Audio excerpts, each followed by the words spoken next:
नमस्कार दोस्तों, तैयारी जवाहर नवोदय विद्यालय 2027। तो दोस्तों, जवाहर नवोदय विद्यालय की फॉर्म भरने की तारीख को बढ़ा दिया गया है, जो कि आखिरी तारीख हो गई है 7 जो कि आखिरी तारीख हो गई है 7 अगस्त 2026। तो अगर दोस्तों आपने फॉर्म नहीं भर पाया है तो आप फॉर्म फिल कर सकते हैं, क्योंकि आखिरी तारीख 7 अगस्त कर दी गई है। बहुत से बच्चों के साथ इशू आ रहा है कि उनका जो आधार कार्ड है उनका जो आधार कार्ड है उसमें जो मोबाइल नंबर है वो जो मोबाइल नंबर है वो अब वो यूज नहीं कर रहे हैं। तो ऐसे में सबसे पहले आपको अपने आधार कार्ड को अपडेट करवाना पड़ेगा, और उसमें आपका जो नया अभी करंट का जो मोबाइल नंबर है उसको आपको अपडेट कराना पड़ेगा।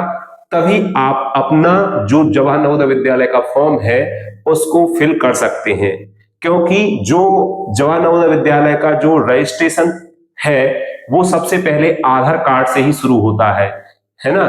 तो सबसे पहले आपको अपना जो आधार कार्ड है उसमें आपको मोबाइल अपडेट कराना पड़ेगा, और 24 घंटे में आपका जो मोबाइल नंबर है वो अपडेट हो जाता है।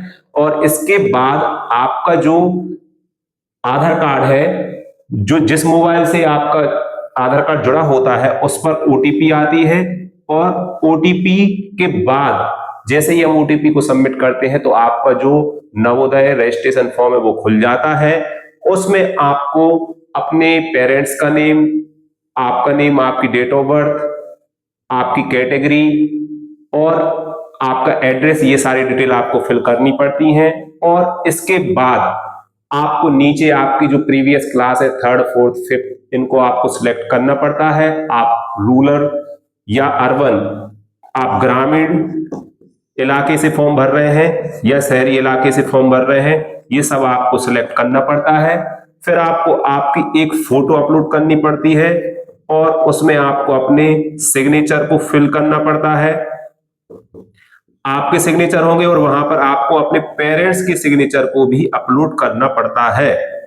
ये सारी चीजें आप कर लोगे, उसके बाद आपका जो फॉर्म है वो सबमिट होता है, और सबमिट होने के बाद आपको एक रिव्यू दिया जाता है कि अगर उसमें आपने कोई गलती की है तो आप उसको सुधार सकते हैं। और उसके बाद आपका जो फाइनल सबमिट बटन रहता है उस पर आप क्लिक करते हैं। तो आपने अगर फॉर्म नहीं भरा है तो आप जल्द से जल्द फॉर्म भरें, जिससे कि आप भी पेपर को दे पाएं, क्योंकि आपका जो पेपर है उसकी संभावित जो तारीख है वो है 28 नवंबर। 28 नवंबर को आपका पेपर होगा। और जैसा कि आपको पता है कि जो आपका सिलेबस है जो आपका, उसमें भी बदलाव हुआ है। उसमें जैसे कि पहले मानसिक योग्यता जो थी, मानसिक योग्यता वो 40 नंबर की आती थी, सॉरी उसके 40 प्रश्न आते थे 50 अंक के, जिसको परिवर्तन करके मानसिक योग्यता के 20 प्रश्न कर दिए हैं और ईवीएस के उसमें 20 प्रश्न कर दिए हैं। इस प्रकार टोटल 40 प्रश्न 50 अंक के हो गए हैं। ये परिवर्तन किया गया है। तो आपको जो किताब है वो भी आपको नए सिलेबस के अकॉर्डिंग खरीदना है, जिससे आप अपनी तैयारी अच्छे से कर सको। तो दोस्तों, जल्द से जल्द फॉर्म को फिल करें, और मिलते हैं नेक्स्ट वीडियो में।